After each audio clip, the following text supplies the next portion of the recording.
Hi.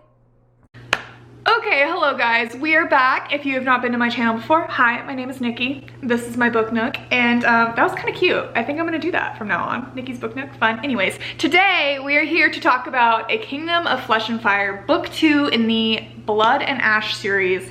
Y'all, this series is so quickly becoming like one of my favorite series of all time. It's literally only 2 books in, and hello Draco, here to join the party.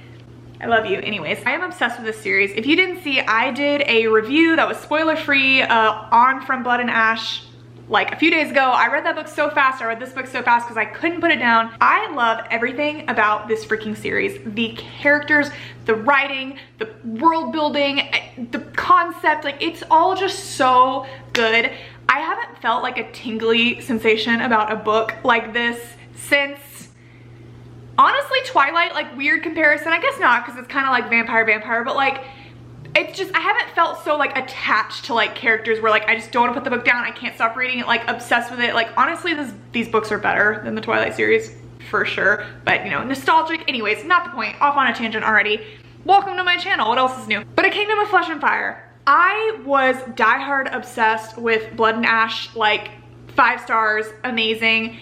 I didn't think that it could get better, honestly, and I think it did. I am blown away.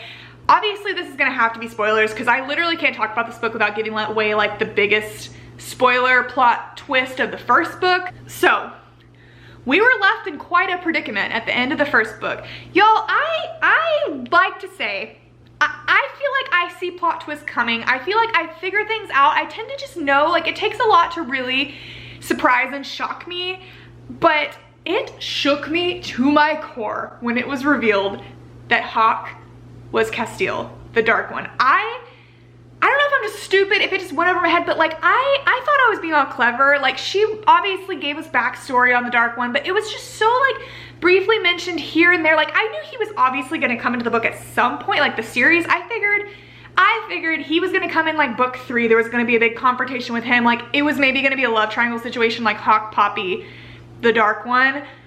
I never in a million years expected that freaking Hawke was going to be the Dark One. I figured something had to be happening like close to when it was revealed. I was like, okay, like they're in this, like this town is kind of sketchy. I feel like she's totally about to get kidnapped.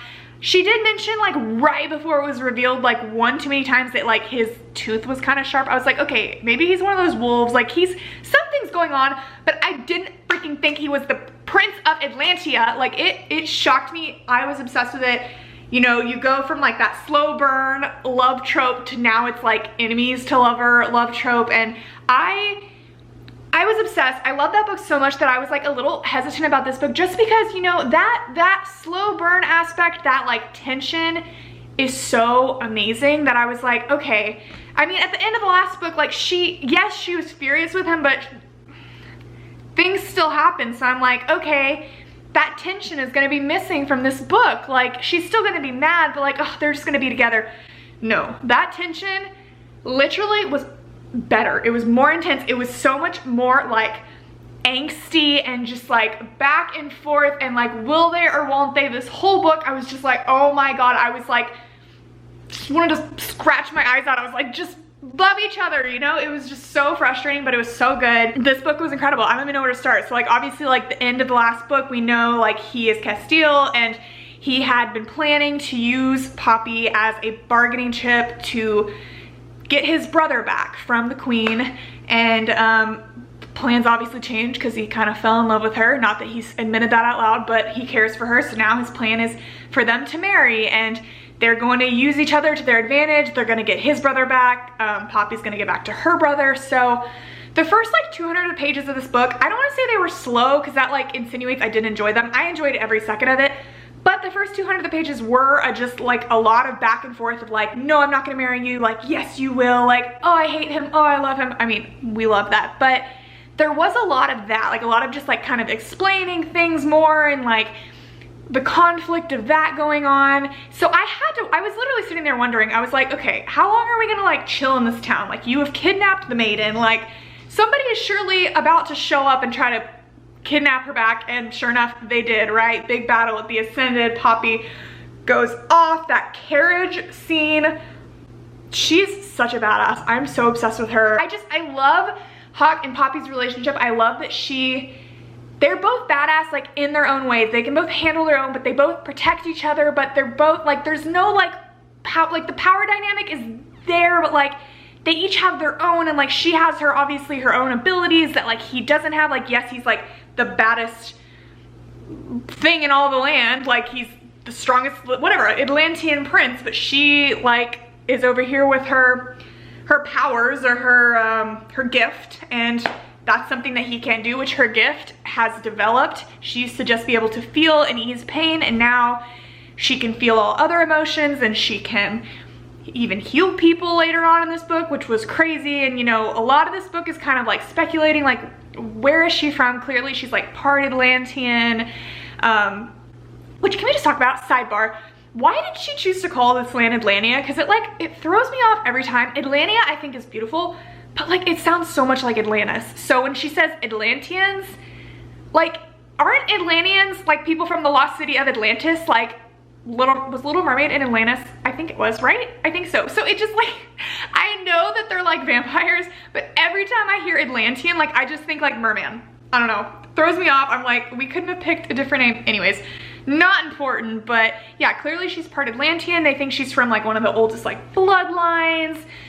A lot of speculating about that. You know, we learn a lot more things about Castile's background, his lost love, Shay, the fact that he was promised to marry another girl named Gianna, and that's what the kingdom still expects of him before he takes the throne. So him coming in and marrying not only someone else, but the maiden of the Ascended is, like, pretty scandalous. People are very hesitant, don't trust her, which I think is completely understandable. But yeah, he freaking loves her, and his touch her and you die attitude, I eat it up. I love it. I love it so much. We get to learn a lot more and see a lot more of Kieran in this book. Kieran was such a minor character in the first book, and in this one we learn that he is Castile's bonded wolven, which is kind of like, it reminded me a lot of the, like, parabatai relationships in the Shadowhunters. Like, they're kind of like bonded to each other, they watch out for each other, they're like duty bound to each other. That's the only difference, really. Like, the wolven is like duty bound to the Atlantean, like, has to do what they say. But we learn that, you know, when people get married in Atlantia, if they can go through a ceremony called the joining, where they join all three of them with the wolven, so now they're like a three-way bond, which is kind of like a throuple situation that I can tell is going to be so very scandalous in probably the next book. It's coming soon. They hinted at it a lot, that it turns a little spicy, and that scene, I'm waiting for that scene, because oh my god, even the hinting at it, I was like, she's really going there right now.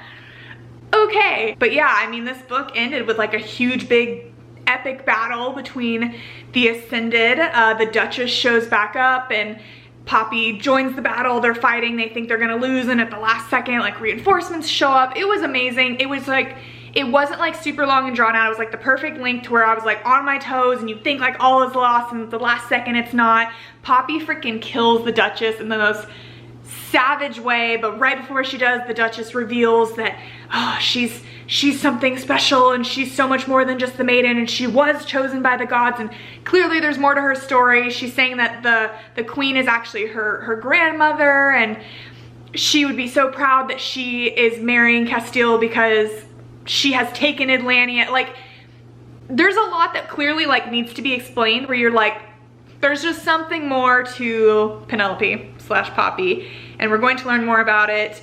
The book kind of ends with them going to Atlantia, and a bunch of people, as expected, trying to kill Poppy, and then her powers go into full-on beast mode, and she just, like, knocks them all out, kills them, and then all the people are like, oh, bowing down to her, and we don't know what's happening. Essentially, it seems that she is the last descendant of the King of the Gods, which was unexpected, but now I feel like, I mean, we've mentioned the gods throughout both of these books, but now it's feeling, there were a lot more mentions of it in this book, and it's leaning very like Greek mythology, which I love Greek mythology. I feel like that's gonna be a big part of the next, but it's not Greek mythology, it's like its own, but it's very much related, like different names and stuff. That's gonna be a big part of it. There's so much still to be explored in this series. I mean, we've talked about Ian now, her brother, for 2 books straight. but we have no idea what's gone on with him. Like, as far as we know, he's dead, but we think he's an ascended. What does that mean? Is he still himself? Is he a monster? Will he side with Penelope? Like, is he actually married? Where is he at? We found out that him and Castiel's brother are together, wherever that is. Castiel's brother. I feel like Castiel's brother is going to be Castiel 2.0.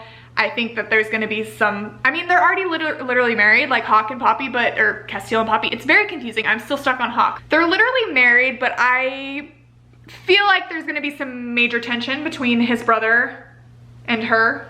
I just sense that. I don't know when it's gonna come in. I don't know how many books are going to be in the series, but yeah, there's just so much more to be explored. She's done a very good job of, like, in each of these books, like, a lot has happened, but she's left a lot open so that you have, like, you feel very satisfied when you finish the book, but also, like, as you, like, let it sit, you're like, oh my god, I have so many more questions. But yeah, I don't know how many more books are gonna be in this series. The third one, guys, I literally, as I was finishing this, I had like 20 pages left, and I already felt my heart breaking. I already felt myself, like, getting a book hangover, because I was just like, I do not want this to end. Like, I'm obsessed with this series. Like, oh, I'm sure it's gonna be so long before the next one comes out. And I don't know about y'all, but I still feel like, I don't feel like it's 2021 yet. It's crazy that we're like a quarter of the way? What is math? Through 2021. So when I got to the last page and it was like, A Crown of Gilded Bones, book 3, coming out on April 20 or 21st, whatever it was, 2021.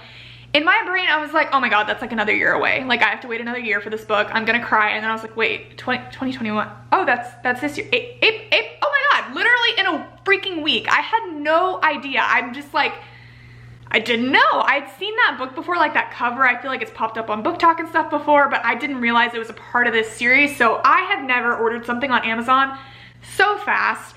But yeah, y'all, this book was spicy. It was so, like, the romance in it is so good, so spicy, so, like, well written, made you feel all the things. But it's just generally, as all of that aside, it's like a very fascinating story. Like, all the politics, like the battling kingdoms, like the supernaturalness, the creatures, like the, I guess, mythology aspect to it now. Like, even, I mean, the backstory, the twists and turns, even like the night that she was attacked by the Cravens, like her and her family, she started like having dreams of that, and clearly that was not what it seemed. There's more involved to that. Like, I'm so excited to learn more about Penelope's story. I don't know how many books there's gonna end up being in the series, but I will read every single one.